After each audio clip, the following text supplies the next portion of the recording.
جو میں کرنا چاہتا تھا, اور ایک سینس آف لاس تھا, ایک سینس آف فیلئر تھا, ایک شکست کی فیلنگ تھی, اور میں نے اپنے اندر وڈرا کرنا شروع کر دیا. اور اگر میں امیجری میں اس کو دکھاؤں تو مجھے ایسا لگتا تھا جیسے میں کسی اندھیری تاریک رات کا مسافر ہوں, جیسے میں سے کنویں کے بیس پہ میں بیٹھا ہوا ہوں اور کنویں کے بالکل تہہ میں ہوں, اور مجھے روشنی کی کہیں دور سے کرن نظر آتی ہے. میں نکلنا چاہتا ہوں, باہر نکلنا چاہتا ہوں, لیکن نکل نہیں پاتا. تو میں اپنے اندر وڈرا کرتا چلا جاتا تھا, لیکن with the help of my parents, with my mother especially, I was able to walk out of it without any drugs. کیونکہ ہمارے یہاں ڈرگز لینا جو ہے اس کو بھی بہت بڑا اس کو ایک بہت بڑی بےزتی سمجھا جاتا ہے, اس کو بہت بڑی شکست کے طور پہ تصور کیا جاتا ہے, سمجھا جاتا ہے کہ شاید ڈرگز لینے کا مطلب پاگل پن ہے, لیکن ہرگز ایسا نہیں ہے. یہی چیز میں آپ کو ایکسپلین کرنا چاہتا ہوں کہ اب but let me explain with the help of the points. 20th century میں جو ڈپریشن ہے اس کو کم از کم دو طرح سے کلاسیفائی کیا گیا, جس کا میں نے پہلے ذکر کیا. ایک ایکسوجنس ہے اور ایک انڈوجنس ہے. ایکسوجنس جیسے میرے کیس میں تھا, ایکسوجنس وہ ہے, اور جو اکثر لوگوں کے کیس میں ہے, ایکسوجنس وہ ہے جہاں circumstances of life out side your self, آپ کے جسم اور آپ کے دماغ کے باہر سے ایسے سرکمسٹینسز ہوتے ہیں, death of a loved one, like death of the mother, death of a child, career میں بہت بڑی ناکامی ہو جانا, بزنس میں سارا پیسہ ضائع کر دینا, یا پھر محبت میں, خاص کر کے ایڈولسنس فیز میں محبت میں بڑی ناکامی ہو جانا, یا کوئی بھی ایکسٹرنل فیکٹر, اس کے نتیجے میں وہ ٹریگر کے طور پر ایکٹ کرتا ہے اور ایک ڈپریسو فیز شروع ہوتا ہے جو چند ہفتوں سے چند مہینوں تک چل سکتا ہے. دوسری جو چیز جس کو کلاسیفائی کیا گیا 20th سینچری کی سیکائٹری میں, وہ ہے انڈوجنس ڈپریشن, جو آپ کے اندر سے آتی ہے, جس کا مطلب ہے کہ آپ کے اندر کوئی بایو کیمیکل یا جینیٹک یا بایولوجیکل فیکٹر ایسا ہے, یا آپ نے ڈائبٹیز کی طرح, ہارٹ کی طرح, کینسر کی طرح ایک کنڈیشن انہیریٹ کی ہے جو ٹریگر ہو سکتی ہے, جو مشتعل ہو سکتی ہے. لیکن انڈوجنس ہو یا ایکسوجنس ہو, دونوں صورتوں میں ایک ایکسٹرنل ٹریگر ہوتا ہے. جیسے سوشنت کے کیس میں مجھے شک ہے کہ اس کا جو کرنٹ ریلیشن شپ تھا, وہ کرنٹ ریلیشن شپ ٹربولنٹ تھا, وہ سیٹلڈ نہیں تھا.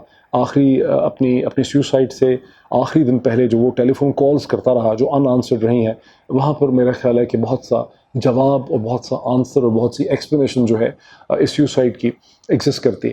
لیکن ہم میں سے بہت کم لوگ ہیں جنہیں انڈوجنس ڈپریشن ہوتا ہے. جو گریٹ میجورٹی آف پاپولیشن جو ڈپریشن ایکسپیرینس کرتی ہے, یہ ایکسوجنس ڈپریشن ہوتا ہے. ایکسوجنس اتنا خطرناک نہیں ہوتا, ہم اس میں سے نکل سکتے ہیں.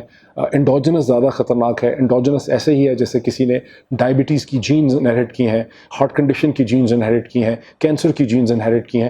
اور انڈوجنس کا مقابلہ کرنے کے لیے جو ماڈرن میڈیسنز ہیں نیورو سائکائٹری نے انوینٹ کی ہیں, جو بیسکلی طور پہ نیورو ٹرانسمیٹرز کی اویلیبلٹی کو بڑھاتی ہیں, سیروٹونن کی جو اپٹیک کو انہبٹ کرتی ہیں. جو لوگ ڈاکٹر ہیں, سائکائٹرسٹ ہیں, مجھے معاف کر دیں, بالکل سمپلیفائی کر کے بتا رہا ہوں, یقیناً آپ لوگ اپنا سر پیٹ رہے ہوں گے کہ یہ تھوڑا سا انیکوریٹ جا رہا ہے, لیکن میں بتانا چاہ رہا ہوں کہ وہ ڈرگس جو ماڈرن سائکائٹری نے انوینٹ کی ہیں, جن کو لوگ لینے سے بہت احتراز کرتے ہیں, وہ بڑی افیکٹو ہیں, اور وہ انڈوجنس ڈپریشن جو بڑا ہی ریئر ہوتا ہے اس میں بڑی کامیاب ہو سکتے ہیں. لیکن میں خود دو چیزیں اور آپ کو بتانا چاہتا ہوں جو آپ کے لیے بہت ہیلپ فل ہوں گی, آپ سب کے لیے. ایک یہ کہ ڈرگس تو ہیں ہی, لیکن دو چیزیں اور بہت ہیلپ فل ہیں, انڈوجنس ہو ڈپریشن یا ایکسوجنس ہو. ایک چیز ہے ایکسرسائز, وہ ایروبک اینڈ کارڈیو ایکسرسائز جم میں کریں, گھر میں کریں, ٹریڈ مل کے اوپر یا سڑک کے اوپر دوڑیں, اور کچھ نہیں ہے. جو بھی شخص 25 سے 30 منٹ ایک دن میں اور ہفتے میں 4 یا 5 دفعہ اس قسم کی ایروبک یا کارڈیو ایکسرسائز کرتا ہے, جس میں دل کی دھڑکن بڑھتی ہے, جس میں بلڈ کی سرکولیشن میں اضافہ ہوتا ہے, جس میں بہت زیادہ پسینہ آتا ہے, وہ ڈپریشن کے خلاف یہ بہت بڑا اینٹی ڈوٹ ہے. یہ ڈپریشن کو یہ ایکسرسائز جو ہے یہ پریونٹ کرتی ہے. آپ جتنا اس کے بارے میں, ڈپریشن کے بارے میں پڑھنا چاہتے ہیں, گوگل پہ جائیں, سپرفیشل سے سپرفیشل بھی آپ کو آرٹیکل مل جائے گا, ڈیپ سے ڈیپ لٹریچر بھی مل جائے گا. کوئی بہت سمجھنا چاہتا ہے تو DSM-5 جو ڈائگنوسٹک اینڈ اسٹیٹسٹیکل مینول ہے امریکن سائیکیٹرک ایسوسیشن کا, اس کو پڑھیں, ہر چیز آپ کو وہاں سے سمجھ آ جائے گی. لیکن ایک بہت ہی انٹرسٹنگ چیز بھی ہے جو میں آپ کے سامنے رکھنا چاہتا ہوں. دی تھرڈ فیکٹر وہ یہ ہے کہ مذہب جو ہے, جو ریلیجن ہے, جو فیتھ ہے ان گاڈ, ان ڈیوینٹی, وہ ڈپریشن کے خلاف ایک بہت بڑا اینٹیڈوٹ ہے. جیسے ایکسرسائز ہے, اسی طرح فیتھ اینڈ ریلیجن ہے. اب ایک بڑی انٹرسٹنگ چیز ہے کہ پہلی جو سب سے مفصل ریسرچ ہوئی ہے, جو سب سے پہلی کتاب آئی ہے ویسٹرن ورلڈ میں یا ماڈرن ورلڈ میں, وہ فرینچ فلاسفر اینڈ سوشیولوجسٹ انتہائی رسپیکٹڈ ایم ایل اے درخیم کی کتاب ہے لا سوسائڈ 1897 میں جو پبلش ہوئی ہے. اور ایم ایل اے درخیم مسلمانوں کے حالانکہ خاصا خلاف ہے, کوئی سمپیتھیٹک نہیں ہے, لیکن وہ بھی یہ ایگری کرتا ہے کہ سب سے کم جو سیوسائڈ ریٹ ہے وہ مسلم سویلائزیشن میں پایا جاتا ہے. جہاں جہاں مسلم کمیونٹیز ایگزسٹ کرتی ہیں وہاں سیوسائڈ ریٹ جو ہے وہ بہت زیادہ کم ہے. اور you faith in Islam and faith in God جو ہے وہ ایک بہت بڑی ریزسٹنس ہے to the idea of the suicide. اور جو میں نے اسٹیٹسٹکس اس میں چیک کیے ہیں, نئے سرے سے نکالے میں نے اسی بات کرنے کے لیے ہاتھ میں ہیں میرے سارے پوائنٹس جو ہیں. مسلم سوسائٹیز میں گلوبل ایوریج اس وقت جو WHO ہمیں بتاتی ہے وہ 10 اور 11 یعنی آلموسٹ 11 پر 100,000 پاپولیشن میں سیوسائڈ کا ریٹ ہے, جو کامیاب سیوسائڈ کا ریٹ ہے. جبکہ مسلم سوسائٹیز اور کمیونٹیز میں یہ ریٹ 2 to 7 پر 100,000 ہے. پاکستان میں یہ ریٹ جو ہے وہ 3 پوائنٹ سمتھنگ ہے, 3 ہے. سعودی عرب میں بھی یہ 3 ہے. اکثر جگہوں پہ مسلم سوسائٹیز میں یہ 2, 3, 4 سے زیادہ نہیں ہے. جہاں جہاں مذہب ڈیپ ہے, اسلام, کرسچینٹی اینڈ جوڈیزم, اسرائیل میں بھی جو سیوسائڈ ریٹ ہے وہ 4-5 سے زیادہ نہیں ہے. وہاں سیوسائڈ کا ریٹ جو ہے وہ کم ہے. لوگ سرنڈر نہیں کرتے, مذہب اجازت نہیں دیتا سیوسائڈ کی, اور یہ ایک امپورٹنٹ پوائنٹ ہے.